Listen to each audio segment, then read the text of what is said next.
Hi, it's Beth. Welcome to 2 Kings 22:11. When the king heard the words of the book of the law, he tore his clothes. Reading the Bible with Apocrypha in a year. Today we are in Judges chapters 11 through 13. Now Japheth of Gilead was a great warrior. He was the son of Gilead, but his mother was a prostitute. Gilead's wife also had several sons. And when these half-brothers grew up, they chased Japheth off the land. You will not get any of our father's inheritance, they said, for you are the son of a prostitute. So Japheth fled from his brothers and lived in the land of Tob. Soon he had a band of worthless rebels following him. About this same time, the Ammonites began their war against Israel.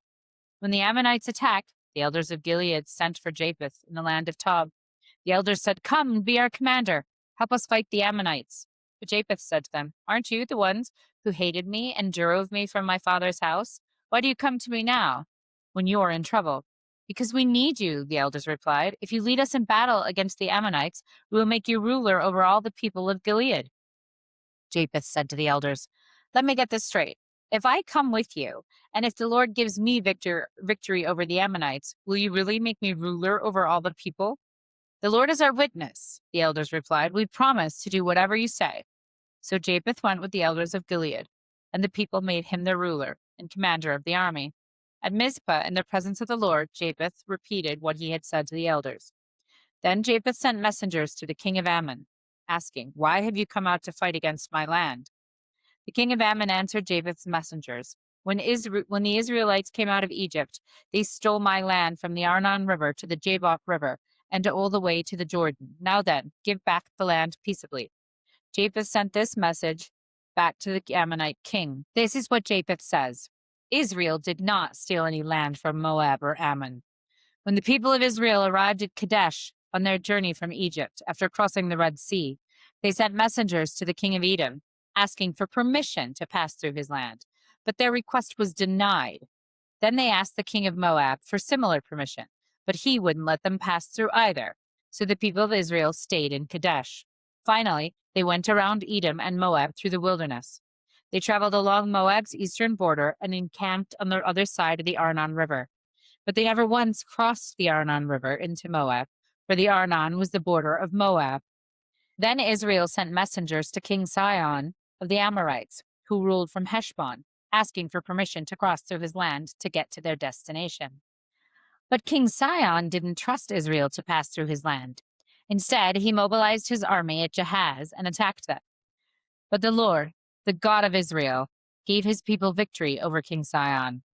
So Israel took control of all the land of the Amorites, who lived in that region, from the Arnon River to the Jabbok River, and from the eastern wilderness to the Jordan. So you see, it was the Lord, the God of Israel, who took away the land from the Amorites and gave it to Israel. Why then should we give it back to you? You keep whatever your god Chemosh gives you, and we will keep whatever the Lord our God gives us. Are you any better than Balak, son of Zippor, king of Moab? Did he try to make a case against Israel for disputed land? Did he go to war against them? Israel has been living here for 300 years, inhabiting Heshbon and its surrounding settlements, all the way to Aror and its settlements, and all the way along the towns of the Arnon River. Why have you made no effort to recover it before now? Therefore I have not sinned against you, rather you have wronged me by attacking me. Let the Lord, who is judge, decide today which of us is right, Israel or Ammon." But the king of Ammon paid no attention to Japheth's message. At that time the Spirit of the Lord came on Japheth, and he went throughout the land of Gilead and Manasseh, including Mizpah and Gilead, and from there he led an army against the Ammonites. And Japheth made a vow to the Lord. He said, "If you give me victory over the Ammonites, I will give to the Lord whatever comes out of my house to meet me when I return in triumph. I will sacrifice as a burnt offering." So Japheth led his army against the Ammonites, and the Lord gave him victory. He crushed the Ammonites, devastating about 20 towns, from Aror to an area near Minnith, and as far away as Abel Keramim. In this way, Israel defeated the Ammonites. When Japheth returned home to Mizpah, his daughter came out to meet him, playing on a tambourine and dancing for joy. She was his one and only child, and he had no other sons or daughters. And when he saw her, he tore his clothes in anguish. "Oh, my daughter," he cried out, "you have completely destroyed me. You have brought disaster on me, for I have made a vow to the Lord, and I cannot take it back." And she said, "Father, if you have made a vow to the Lord, you must do to me what you have vowed. For the Lord has given you a great victory over your enemies, the Ammonites. But first, let me do this one thing. Let me go up and roam the hills and weep with my friends for 2 months, because I will die a virgin." "You may go," Japheth said. And he sent her away for 2 months. She and her friends went into the hills and wept, because she would never have children. When she returned home, her father kept the vow he had made, and she died a virgin. So it has become a custom in Israel for a young Israelite woman to go away for 4 days each year to lament the fate of Japheth's daughter. Then the people of Ephraim mobilized an army and crossed over the Jordan to Zaphon. They sent this message to Japheth: "Why didn't you call for us to help you fight against the Ammonites? We are going to burn down your house with you in it." Japheth replied, "I summoned you at the beginning of the dispute, but you refused to come. You failed to come and help us in our struggle against Ammon. So when I realized you weren't coming, I risked my life and went to battle without you. And the Lord gave me victory over the Ammonites. So why have you now come to fight me?" The people of Ephraim responded, "You men of Gilead are nothing more than fugitives from Ephraim and Manasseh." So Japheth gathered all the men of Gilead and attacked the men of Ephraim and defeated them. Japheth captured the shallow crossings of the Jordan River, and whenever a fugitive from Ephraim tried to go back across, the men of Gilead would challenge him. "Are you a member of the tribe of Ephraim?" they would ask.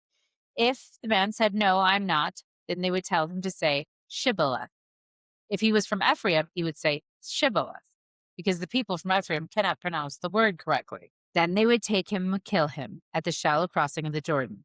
In all, 42,000 Ephraimites were killed at that time. Jephthah judged Israel for 6 years. When he died, he was buried in one of the towns of Gilead. After Jephthah died, Ibzan from Bethlehem judged Israel. He had 30 sons and 30 daughters. He sent his daughters to marry men outside his clan, and he brought in 30 women from outside his clan to marry his sons. Ibzan judged Israel for 7 years. When he died, he was buried at Bethlehem. After Ibzan died, Elon from the tribe of Zebulun judged Israel for 10 years.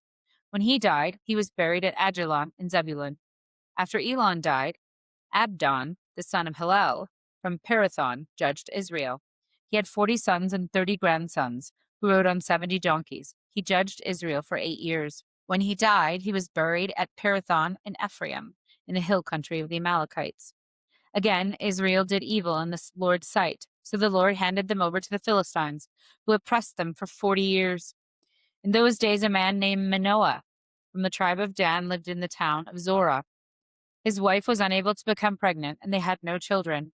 The angel of the Lord appeared to Manoah's wife and said, "Even though you have been unable to have children, you will soon become pregnant and give birth to a son. So be careful. You must not drink wine or any other alcoholic drink, or nor eat any forbidden food.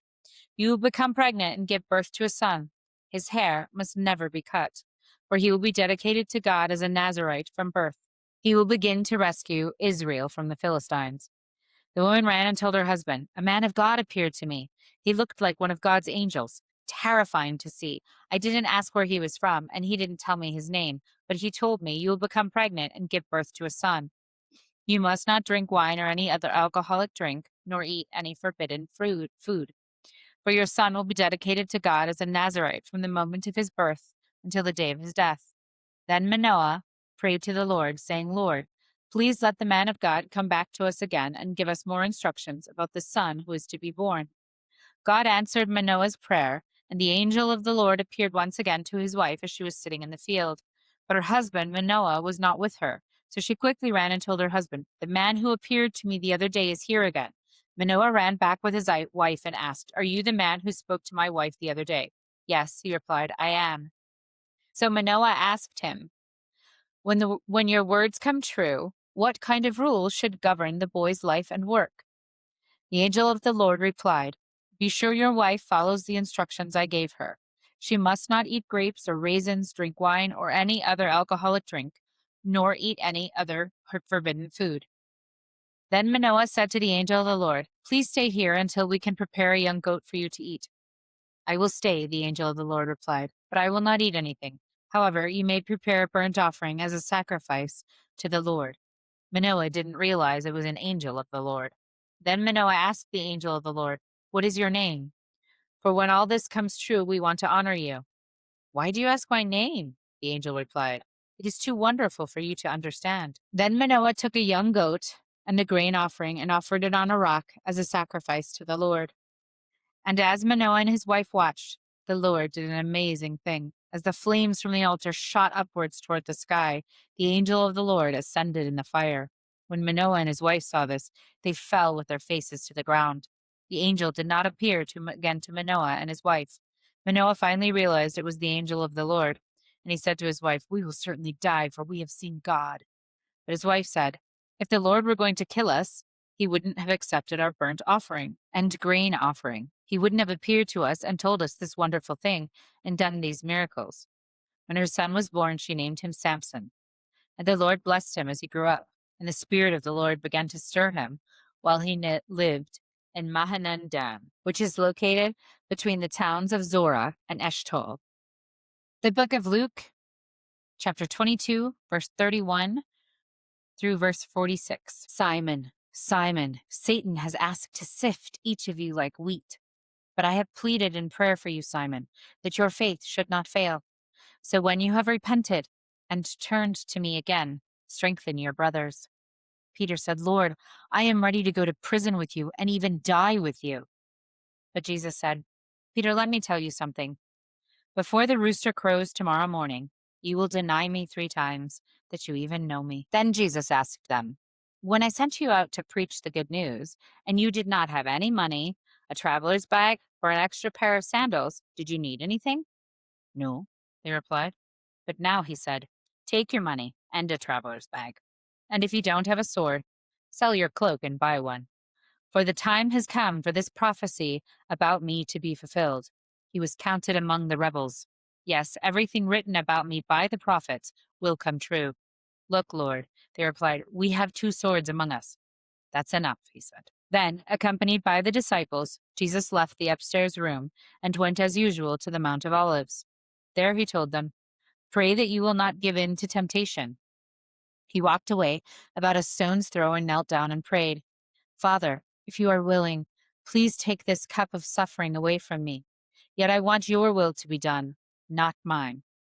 Then an angel from heaven appeared and strengthened him.